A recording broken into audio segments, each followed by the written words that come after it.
नमस्कार, मैं मोनिका राणा। ये है हिमाचल 365 और आप देख रहे हैं इल्कोस न्यूज चैनल। चलिए शुरू करते हैं आज की खबरों के साथ। सदन में गूंजा तलाई सहकारी समिति में घोटाले का मुद्दा। केसीसी बैंक पर भी मिली भगत का आरोप। विधायक विक्रमादित्य ने सदन में उठाया सामान्य वर्ग आयोग के गठन का मामला। सीएम जयराम ठाकुर बोले, ऐसे मसलों में राजनीति की भी होती है तलाश। सीमा पर श्रद्धालुओं ने लगाया जाम। हिमाचलियों को पंजाब जाने से रोका। हिमाचल में 3 दिन भारी बारिश का अलर्ट। नदी नालों से दूर रहने की सलाह। डीसी हमीरपुर ने प्रवासी श्रमिक बस्ती से किया विशेष अभियान का शुभारंभ। श्रमिकों के टीकाकरण के लिए सुबह 7 बजे टीम के साथ पहुंची डीसी। हिमाचल विधानसभा मानसून सत्र। स्वास्थ्य मंत्री के जवाब से असंतुष्ट विपक्ष ने सदन से किया वॉकआउट। आतंकियों ने सुरक्षा बलों को फिर बनाया निशाना। श्रीनगर में किया ग्रेनेड हमला। उज्ज्वला योजना 2.0। पीएम मोदी का ऐलान। अब गैस कनेक्शन के लिए एड्रेस प्रूफ की जरूरत नहीं। अब खबरें विस्तार से। सदन में गूंजा तलाई सहकारी समिति में घोटाले का मुद्दा। केसीसी बैंक पर भी मिली भगत का आरोप। हिमाचल प्रदेश विधानसभा के मानसून सत्र में मंगलवार को प्रश्नकाल के दौरान तलाई ग्राम सेवा सहकारी समिति में गड़बड़ का मामला उठा। इस दौरान शहरी विकास एवं सहकारिता मंत्री सुरेश भारद्वाज ने बताया कि मामले में कांगड़ा केंद्रीय सहकारी बैंक केसीसी की मिली भगत के आरोप लगे हैं, जिनकी जांच करवाई जाएगी। इससे पहले झंडूता के विधायक जेआर कटवाल ने प्रश्न उठाया और कहा कि तलाई सहकारी समिति में 36.90 करोड़ का घोटाला सामने आया था। विधायक विक्रमादित्य ने सदन में उठाया सामान्य वर्ग आयोग के गठन का मामला। सीएम जयराम ठाकुर बोले, ऐसे मसलों में राजनीति की भी होती है तलाश। कांग्रेस विधायक विक्रमादित्य सिंह ने मंगलवार को हिमाचल विधानसभा सदन में सामान्य वर्ग के लोगों को आरक्षण देने का मामला उठाया। उन्होंने कहा कि सामान्य वर्ग आयोग बनाने की मांग हो रही है। ये लोग मुख्यमंत्री से भी मिलना चाहते हैं। इस आयोग का गठन किया जाए जिससे वे लोग अपनी आवाज को बुलंद कर सके। उन्होंने कहा कि सामान्य वर्ग आयोग का गठन होना चाहिए और इसके माध्यम से इस वर्ग के लोगों की समस्याओं का समाधान होगा। जवाब में मुख्यमंत्री जयराम ठाकुर ने कहा कि ऐसे मसलों में राजनीति की तलाश भी होती है, लेकिन बात मुद्दों को सुलझाने की होनी चाहिए। जयराम ठाकुर ने कहा कि आयोग के गठन का मामला सरकार के ध्यान में है। इस मुहिम से जुड़े सदस्यों को संयम रखना चाहिए। ऐसी भाषा का इस्तेमाल नहीं करना चाहिए जो सही ना हो। जयराम ठाकुर ने कहा कि स्वर्ण वर्ग के सदस्य उनसे भी 2 बार मिले हैं। उन्होंने माना है कि जायज मामले उठने चाहिए। देश में 2 ही राज्य हैं जहां इस आयोग का गठन हुआ है। मुख्यमंत्री ने कहा कि उन्होंने इन सब से आग्रह किया कि वे आंदोलन न करें और कहा कि उनकी बात सरकार के पास आ गई है। सीमा पर श्रद्धालुओं ने लगाया जाम। हिमाचलियों को पंजाब जाने से रोका। श्रावण अष्टमी मेले के लिए बनाए गए नियम से गगरेट के आशापुरी बैरियर में स्थिति बिगड़ रही है। यहाँ कोविड नेगेटिव व वैक्सीनेशन प्रमाण पत्र न होने पर श्रद्धालु रोके जा रहे हैं। वहीं पंजाब के श्रद्धालुओं ने भी इन नियमों के खिलाफ मोर्चा खोल दिया है। सोमवार देर रात श्रद्धालु धरने पर बैठ गए और प्रशासन के खिलाफ नारेबाजी करते रहे। पंजाब के श्रद्धालुओं ने हिमाचल से जाने वाले वाहनों को भी रोक दिया। जिला प्रशासन पूरी रात जाम को खुलवाने के लिए श्रद्धालुओं को समझाता रहा। सुबह करीब 7 बजे पंजाब प्रशासन की मदद से यातायात को बहाल कर दिया, लेकिन अभी भी स्थिति खराब बनी हुई है।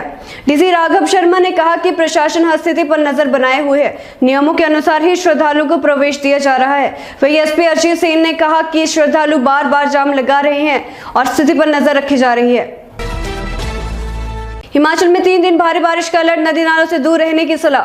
हिमाचल प्रदेश में मौसम विभाग की ओर से 3 दिन भारी बारिश का अलर्ट जारी किया गया है। मौसम विज्ञान केंद्र शिमला ने 12, 13 और 14 अगस्त को प्रदेश के मैदानी व मध्य पर्वतीय भागों में भारी बारिश का येलो अलर्ट जारी किया है। पूरे प्रदेश में 15 अगस्त तक मौसम खराब रहने के आसार है। मध्य पर्वतीय भागों में 16 अगस्त को भी मौसम खराब रहने की संभावना है। मौसम विभाग के अनुसार भारी बारिश से भूस्खलन हो सकता है और नदियों का जलस्तर बढ़ सकता है। ऐसे में स्थानीय लोगों व पर्यटकों को नदी नालों से दूर रहने की सलाह दी गई है। डीसी हमीरपुर ने प्रवासी श्रमिक बस्ती से किया विशेष अभियान का शुभारंभ। श्रमिकों के टीकाकरण के लिए सुबह 7 बजे टीम के साथ पहुंची डीसी। कोरोना रोधी वैक्सीन के प्रति आम लोगों को जागरूक करने तथा उन्हें वैक्सीन लगवाने के लिए प्रेरित करने हेतु सूचना एवं प्रसारण मंत्रालय के फील्ड आउटरीच ब्यूरो का जिला हमीरपुर में 4 दिवसीय जागरूकता अभियान मंगलवार को आरंभ हुआ। उपायुक्त देवाश्वेता बनिक ने हमीरपुर के निकटवर्ती ग्राम पंचायत दड़ुही से इस अभियान का शुभारंभ किया। शुभारंभ अवसर पर जिला प्रशासन एवं स्वास्थ्य विभाग ने स्थानीय निवासियों और प्रवासी मजदूरों के लिए विशेष टीकाकरण शिविर भी लगाया।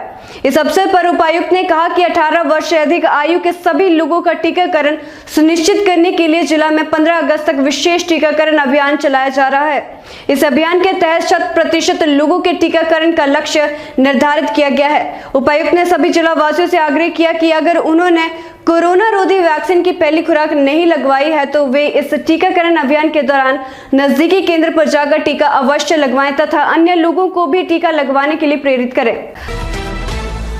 हिमाचल विधानसभा मॉनसून सत्र, स्वास्थ्य मंत्री के जवाब से असंतुष्ट विपक्ष ने सदन से किया वॉकआउट। हिमाचल विधानसभा के मॉनसून सत्र में मंगलवार को सदन में स्वास्थ्य मंत्री के जवाब से असंतुष्ट विपक्ष ने सदन में जमकर हंगामा किया। इसके बाद विपक्ष के सदस्यों ने नारेबाजी करते हुए सदन से वॉकआउट कर दिया। इससे पहले सुबह सदन में बिना किसी गतिरोध के प्रश्नकाल शुरू हुआ। किन्नौर के विधायक जगत सिंह ने सदन में वन मंजूरी में देरी के मामले उठाए। कहा कि प्रदेश में बगैर वन मंजूरी के कोई प्रोजेक्ट शुरू नहीं हो सकता। नए प्रोजेक्टों की वन मंजूरी का मामला भी सुप्रीम कोर्ट में उठाएंगे। आतंकियों ने सुरक्षा बलों को फिर बनाया निशाना, श्रीनगर में किया ग्रेनेड हमला। जम्मू कश्मीर के श्रीनगर में आतंकियों ने मंगलवार को सुरक्षा बलों को निशाना बनाकर ग्रेनेड हमला किया। इस हमले में कुछ नागरिकों के घायल होने की सूचना है, हालांकि इसकी अभी आधिकारिक पुष्टि नहीं हुई है। बता दें कि हरि सिंह हाई स्ट्रीट इलाके में आतंकियों ने सुरक्षा बलों को निशाना बनाकर ग्रेनेड फेंका। हालांकि निशाना चूक जाने से ग्रेनेड सड़क पर जा गिरा। इस दौरान धमाका होने और इसकी जद में आने से 1 से 2 स्थानीय नागरिक घायल हो गए, जिन्हें उपचार के लिए अस्पताल ले जाया गया है। इसके साथ ही हमलावरों की तलाश में इलाके की घेराबंदी कर अभियान शुरू कर दिया गया है।